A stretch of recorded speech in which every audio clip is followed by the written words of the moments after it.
ನಿಮ್ಗೆ ತೀರ್ಮಾನ ಮಾಡಿ ಪರಿಹಾರ ಕೊಟ್ಬಿಡ್ತೀನಿ. ಇದೇ ಅಮಿತ್ ಶಾ ಹೇಳದ್ದು. ಯಾರು ಹೇಳದ್ದು? ಅಮಿತ್ ಶಾ.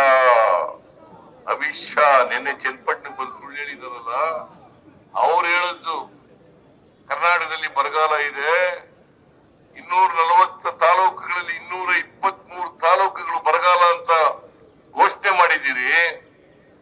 18,171 ಕೋಟಿ ಪರಿಹಾರ ಕೇಳಿದ್ದೀರಿ. ನಾವು ಇವತ್ತಿನವರಿಗೆ ಕೊಡ್ಲಿಲ್ಲ. ನಾವು ಹೇಳಿದಿವಿ, ಇಷ್ಟು ದಿನ ಆಯ್ತು ನಾನು ಭೇಟಿ ಮಾಡಿ, ಮೆಮೊರಾಂಡಮ್ ಕೊಟ್ಟು 6 ತಿಂಗಳಾಯ್ತು. ಮೆಮೊರಾಂಡಮ್ ಕೊಟ್ಟು 6 ತಿಂಗಳು, 5 ತಿಂಗಳಾಯ್ತು. ಇವರು ಬಂದು ರಿಪೋರ್ಟ್ ಕೊಟ್ಟು, ಸೆಂಟ್ರಲ್ ಟೀಮ್ ರಿಪೋರ್ಟ್ ಕೊಟ್ಟು 5 ತಿಂಗಳಾಯ್ತು. ಇವತ್ತಿನವರೆಗೆ 5 ತಿಂಗಳಿಂದ ಮೀಟಿಂಗೂ ಕರೆದಿಲ್ಲ, 1 ರೂಪಾಯಿನೂ ಬಿಡುಗಡೆ ಮಾಡಿಲ್ಲ. ನಾನು ಹೇಳ್ತೀನಿ ಅಮಿತ್ ಶಾ ಅವರಿಗೆ, ಯಾಕ್ರಿ ಸುಳ್ಳು ಹೇಳ್ತೀರಿ? ಜನಗಳಿಗೆ ಸುಳ್ಳು ಮಾಹಿತಿ ಕೊಡ್ತೀರಿ. ಒಂದೇ ವೇಳಕ್ಕೆ ಬನ್ನಿ, ನಾವು ಸುಳ್ಳು ಹೇಳ್ತಾ ಇದೀವೋ ನೀವು ಸುಳ್ಳು ಹೇಳ್ತಾ ಇದೀರೋ ಚರ್ಚೆ ಆಗ್ಲಿ. ಅದಕ್ಕೆ ಬರಕ್ಕೆ ದಮ್ಮಿಲ್ಲ ಅವ್ರಿಗೆ, ಅದಕ್ಕೆ ಬರಕ್ ದಮ್ಮಿಲ್ಲ. ನಾನು ಹೇಳಿದೆ, mister Narendra Modi, mister Narendra Modiji, mister Amit Shah, ನಾನು ಸುಳ್ಳು ಹೇಳಿದ್ರೆ ರಾಜಕೀಯ ನಿವೃತ್ತಿ ಆಗ್ತೀವಿ. ನೀವು ಸುಳ್ಳು ಹೇಳಿದ್ರೆ ಏನ್ ಮಾಡ್ಬೇಕು? ಅವರು ಏನ್ ಮಾಡ್ಬೇಕ್ರಿ? ಹೋಗ್ಬೇಕಲ್ವಾ?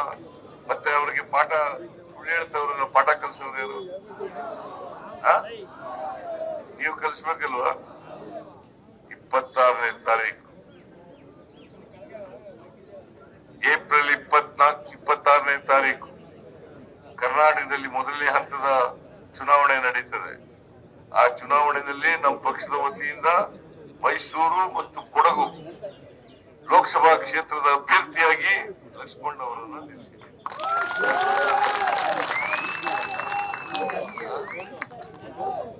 ಈ ಸುಳ್ಳು ಬಿಜೆಪಿಗೆ ಪಾಠ ಕಲಿಸ್ಬೇಕಲ್ವ? ಕಲಿಸ್ಬೇಕ ಬೇಡ? ಕರ್ನಾಟಕಕ್ಕೆ ಅನ್ಯಾಯ ಮಾಡಿರ್ತಕ್ಕಂಥ ಬಿಜೆಪಿಗೆ ಪಾಠ ಕಲಿಸ್ಬೇಕ ಬೇಡ? ಈ ಅನ್ಯಾಯ ಸಮರ್ಥನೆ ಮಾಡ್ತಕ್ಕಂಥ ಕರ್ನಾಟಕದ ಬಿಜೆಪಿ ಅವರಿಗೆ ಬುದ್ಧಿ ಕಲಿಸ್ಬೇಕ ಬೇಡ?